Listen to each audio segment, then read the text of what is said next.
bear to see him happy, a horrid rumour had started. Tongues wagged all around London that he hadn't been honourably wounded at Waterloo, but when trying to flee the battlefield. It wasn't true. Anyone who knew Dare knew it wasn't true, but there was no one to deny the story. Even he didn't remember much about falling in battle all the days after, and fear that the story might be true was dragging him back down into the dark. They needed a witness. It had been a battle, for heaven's sake. There must have been hundreds of men nearby. But it seemed that smoke hung like fog around a battlefield, action was fragmented, and everyone was intent on their own part. So all Thea and her family could do at this moment was present a confident front and use every scrap of their immense influence. This hastily arranged ball was their challenge, flung in the teeth of the ton. Attend and show you don't believe such drivel. Stay away, and you are no friend of ours. Of course, everyone who was anyone had come.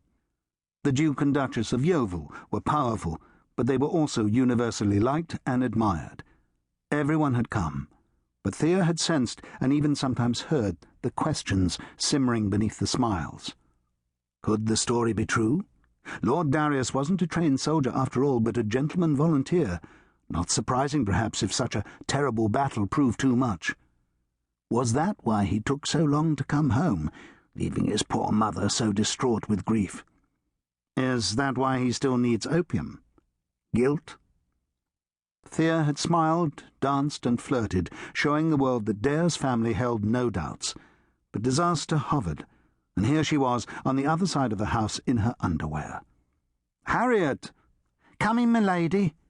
The maid ran out of the dressing-room, deep red satin trailing from her arms, matching stays and slippers on top.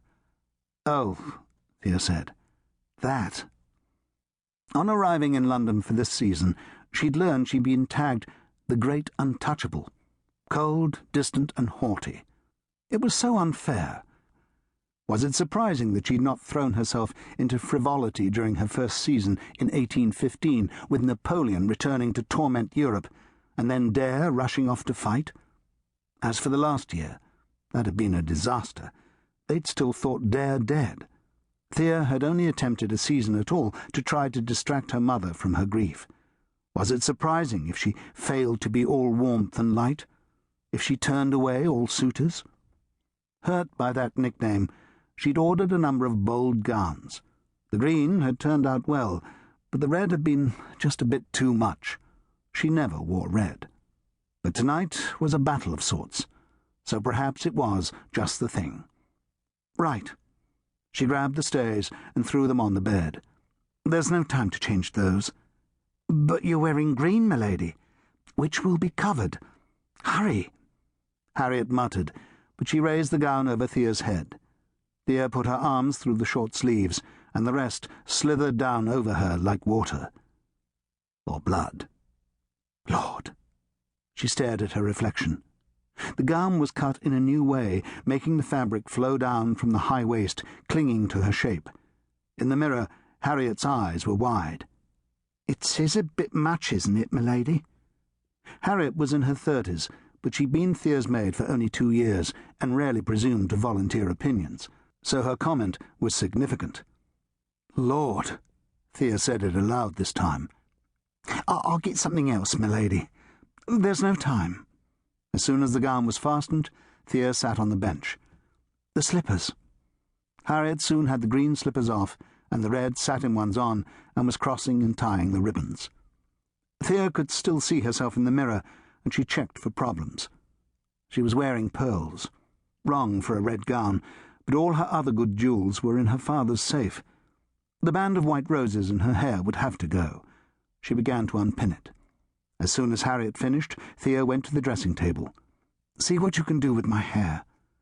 As Harriet tidied her brown curls, Thea studied her reflection. In red, her pale breasts seemed to dominate, raised high by the corset, the upper halves exposed. Perhaps she should change to something else. But Harriet was fixing some red rosebuds and ribbons in her curls. Then the clock on her mantelpiece chimed 11. 11! Thea stood, grabbed her mother-of-pearl fan, also inappropriate with red, but at least it went with the pearls, and headed for the door. "My lady."